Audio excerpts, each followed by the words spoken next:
gostaria de dizer que no nosso grupo, lá da sala 12, vários trabalhos foram apresentados, assim, de muita boa qualidade. Como a Giane falou, também me escolheram, não sei porquê, o trabalho aquele é bem simples, tá? E nós tivemos, assim, o que eu quero ressaltar é que houve trabalhos bem voltados à formação do professor mesmo, professor da sala de leitura, o professor, de modo geral, de língua portuguesa, e eu acho que isso já é um ponto positivo. Então, nós escolhemos um trabalho da Escola Milton de Tolosa, de Campinas, tá?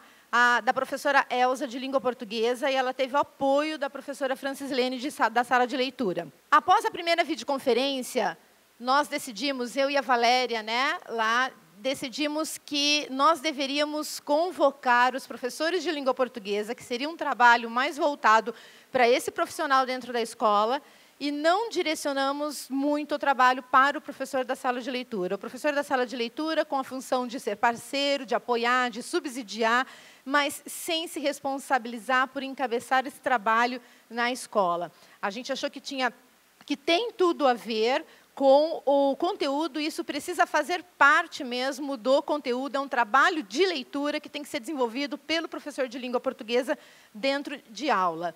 Eu vou ler assim rapidamente, tá? Isso, tudo que está aqui foi feito pela professora e é depoimento dela, tá? Ela diz que a partir então das videoconferências da chave de leitura, ela começou a assistir a partir da segunda.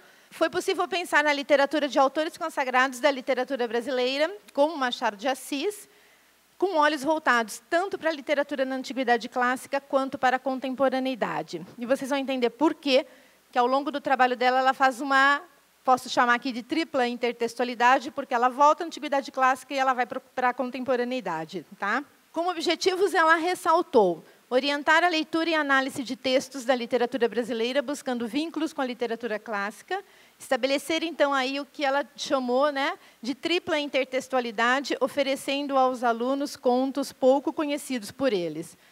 Então, oferecer aquilo que os alunos não estão acostumados a ler, aquilo que eles não retiram da sala de leitura para ler, aquilo que eles não conhecem. Ela trabalhou com alunos da segunda série do ensino médio e diz ter trabalhado mais ou menos 10 dias, 15 dias em torno de 10 aulas.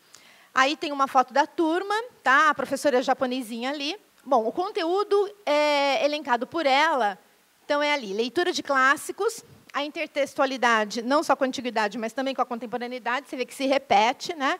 A discussão de temas como amizade fiel, homossexualidade e homoafetividade. Por quê? Né? Então, vamos ver com quais contos ela trabalhou. Então, eu vou falar um pouquinho dos contos, e aí eu volto no passo a passo, tá? da professora. Ela escolheu aquele conto, Aqueles Dois, do Caio Fernando Abreu. Depois, ela escolheu um conto do Machado de Assis, que tem o título Pílades e Orestes. Na verdade, ela diz que foi fácil trabalhar, porque Machado de Assis já fazia parte ali do currículo, ela já tinha trabalhado, os alunos já conheciam Machado de Assis, mas não conheciam esse conto, então, ainda. Bem rapidamente, então, Aqueles Dois é um conto do Caio Fernando Abreu e fala de dois amigos que se conhecem e vão trabalhar junto numa mesma repartição, num mesmo escritório, e eles pouco se relacionam com os outros colegas de trabalho, mas, ao longo do tempo, a amizade entre eles vai ficando muito forte, vai ganhando vínculos, e eles começam a sair juntos, um visitar a casa do outro, e toda a construção e constituição dos personagens, então, vai sendo feito aí ao longo do conto, e aí a gente vai percebendo detalhes, né? Então, características, tanto físicas como comportamentais dos personagens, e o conto vai deixa, né, insinuar que há alguma relação mais afetiva entre eles. São insinuações.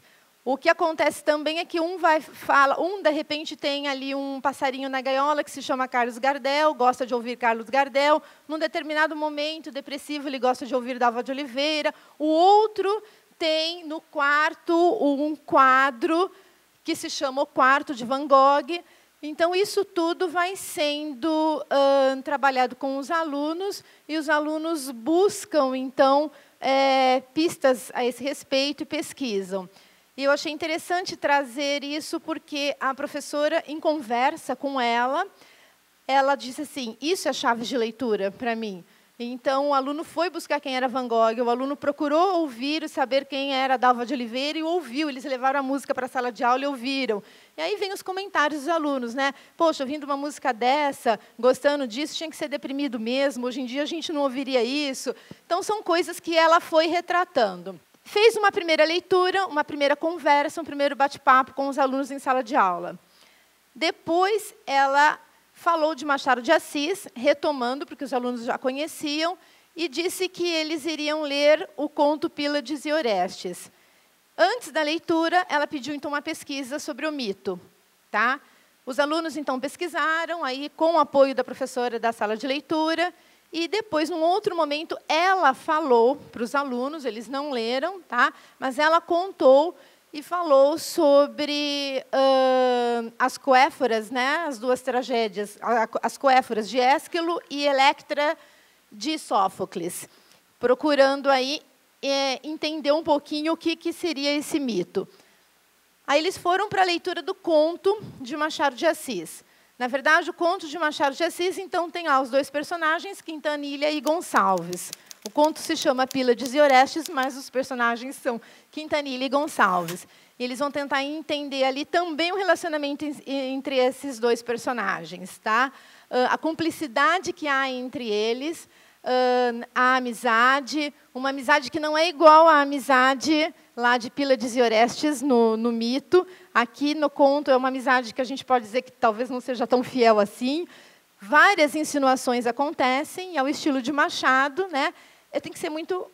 O interessante seria ler o conto, mas assim, até chegar no final, onde ocorre ali um assassinato de Quintanilha, então fica ali a situação: foi uma bala perdida ou não foi, ou ele foi morto mesmo por Gonçalves? O que aconteceu com essa amizade? Quer dizer, não era tão fiel assim. O Gonçalves, na verdade, se aproveitava do amigo. E essa relação afetiva que existia entre eles. Da verdade, dessa amizade, dessa relação que a gente pode falar idioma afetiva, ela volta para a leitura do primeiro conto. Tá? Então, acho que vocês foram vendo aí o desenvolvimento, acho que foi, né, os slides mostraram a estratégia que a professora usou. Como resultado, ela coloca que houve na sala de aula um reconhecimento, ela conseguiu perceber isso dos alunos, né, esse entendimento do diálogo que há entre os textos. E isso foi possível quando ela voltou para a leitura do primeiro conto. Ela disse que os alunos olharam para o texto de uma forma diferente e realmente conseguiram aquilo que ela tinha previsto. A compreensão do quão significativo um título é para um texto. Então, eles questionaram e trabalharam bastante o título no conto do Machado. A percepção de que descrições de cenários, gostos, comportamentos, na verdade, tudo não é detalhe. Tudo contribui para a construção dos personagens.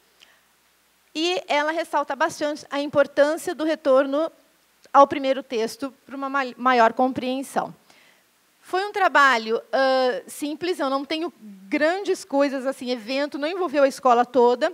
Foi um trabalho da sala de aula, desta professora, no desenrolar das aulas dela, dentro do desenvolvimento do currículo. Tá? Nós escolhemos esse trabalho porque a gente achou que realmente ele está por dentro da proposta Chaves de Leitura, ela conseguiu trabalhar essa intertextualidade, o resultado foi positivo, e aqui a gente tem, na verdade, as referências. Ela tirou o texto o conto do Machado do domínio público, o conto do Caio Fernando Abreu do site lá do Releituras, tá? E tem aqui como indicação uma revista de filosofia do mês de maio que trata do tema da homossexualidade. Então, esse assunto surgiu na sala de aula, ela deu a deixa, falou do artigo e disse, olha, a revista está lá na sala de leitura, quem se interessar, quem quiser, né, ler.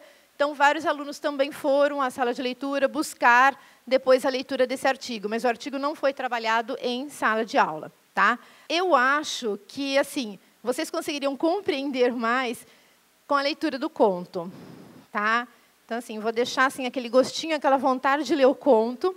Na verdade, eu não conhecia o conto Aqueles Dois, do Caio Fernando Abreu, fui conhecer com o trabalho, e a escola fez uma pesquisa. Então, eu acho assim, valorizar o trabalho da professora da sala de leitura é que ela contribuiu muito subsidiando a professora.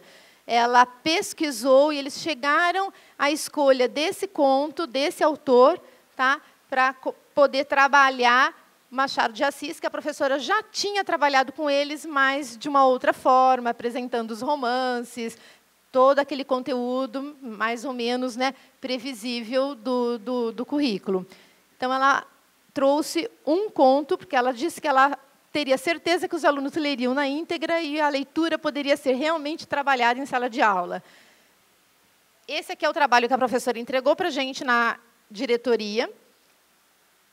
Aí nós fomos selecionando e verificando todos os outros trabalhos que tinham sido entregues também, tá?